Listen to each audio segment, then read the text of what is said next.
Last week I premiered a new video series idea, my Gay Culture Rewind series, and it seemed to be resonating with you, the audience. The video series will be highlighting some of the most pivotal or most important milestones in entertainment when it comes to gay representation in media and beyond. So buckle up, we are diving into the series and looking at some highlights from gay entertainment from the past couple of decades, starting with the year 1980. But before we get into the video, I just want to take the opportunity to say thank you to the channel members and obviously you, the viewer. Without members and viewers, my channel wouldn't be able to exist. So thank you very much. Now with that being said, let's rewind and go back to 1980. Rewind! Let's go back in time. Here's Johnny. I am the father. Surely you can't be serious. I am serious. And don't call me Shirley. In August 1980, Diana Ross released what would become a gay anthem for the ages.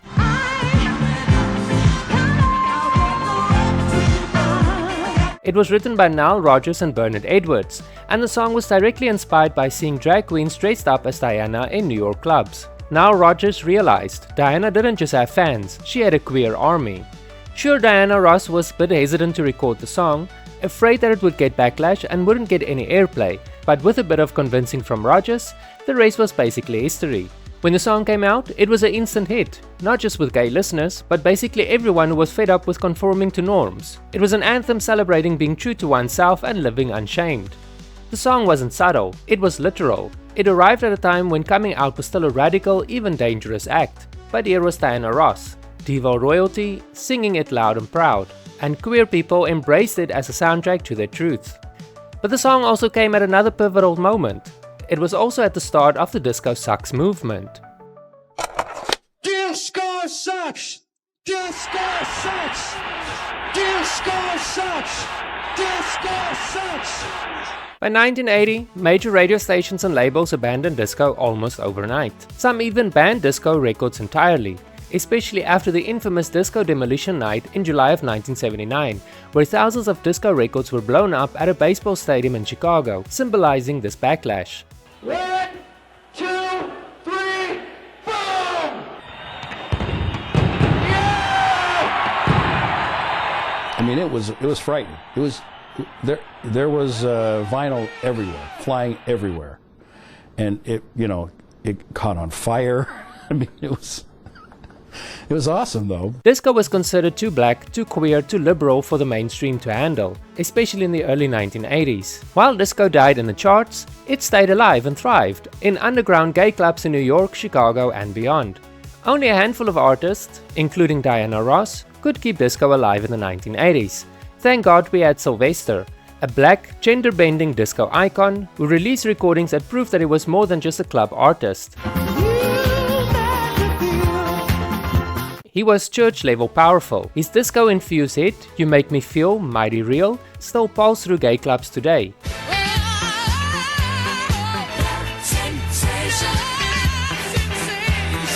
Artists like Loelita Holloway and Geraldine Hunt kept disco alive, and the LGBTQ communities of the 1980s nightclubs are forever thankful for their service to the music industry. How would you like to disappear? Disappear? Go undercover. When the film Cruising hit theaters in 1980, gay activists were furious. The film starred Al Pacino as a cop who goes undercover in New York's leather bar scene to catch a killer. Sound spicy?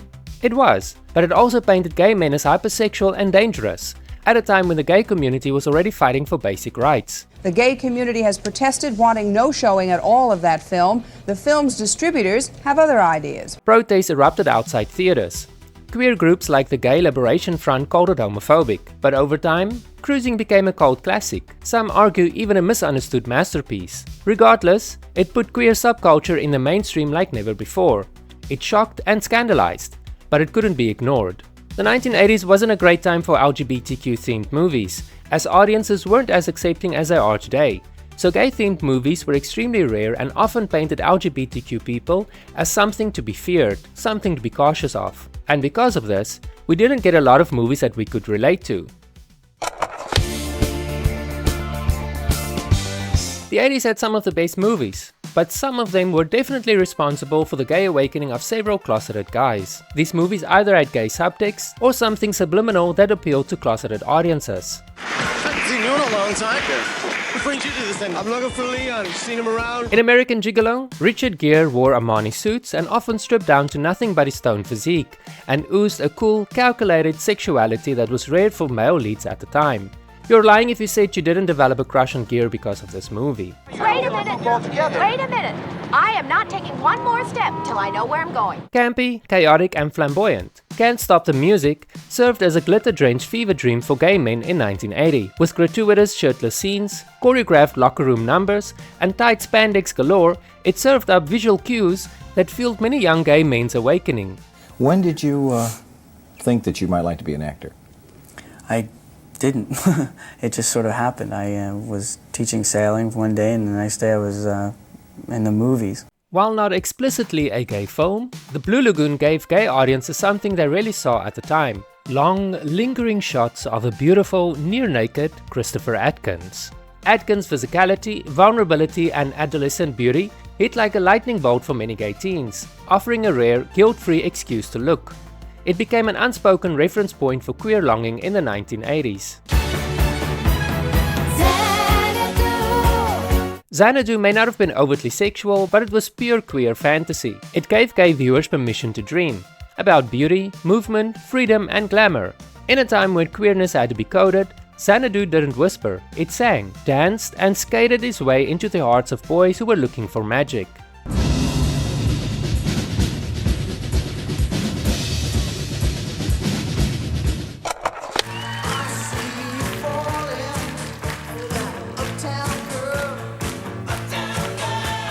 And let's not forget about the heartthrobs of 1980.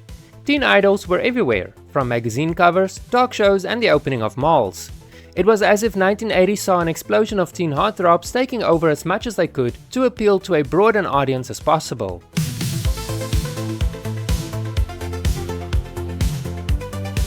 Leif Garrett was a massively popular teen singing sensation from the 1970s, but retained his teen heartthrob status as the 1980s rolled in. He released his album Can't Explain and even had a supporting role in The Outsiders, which would go on to become one of the defining coming-of-age films of the 1980s. What are you doing? Just because we got a little drunk doesn't mean you have... You call reeling and passing out in the streets a little?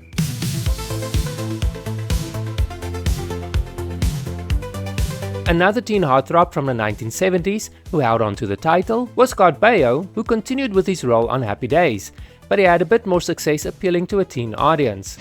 Jodie Foster, Scott Baio, they're foxes. In 1980, he starred in two coming-of-age movies, the made-for-TV movie, The Boy Who Drank Too Much, and Foxes opposite Jodie Foster. He also made appearances in both Battle of the Netbook Stars 8 and 9, cementing his place as a true 80s teen idol.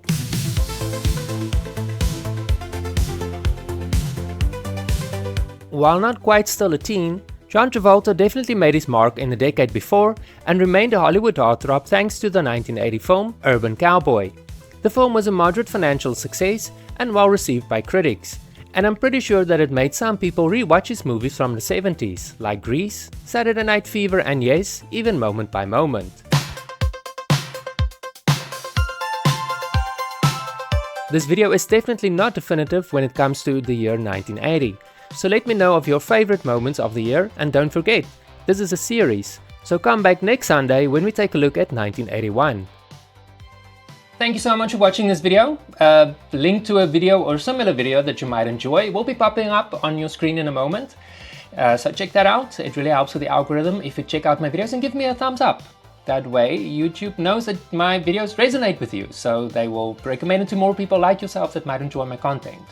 Or if you want, you can check out my smaller channels. If you want to be a little bit more daring, you can check out my smaller channels and maybe you like something on one of those channels as well. The links will be up on your screen at the end of this video. Thank you very much and I'll see you in the next video.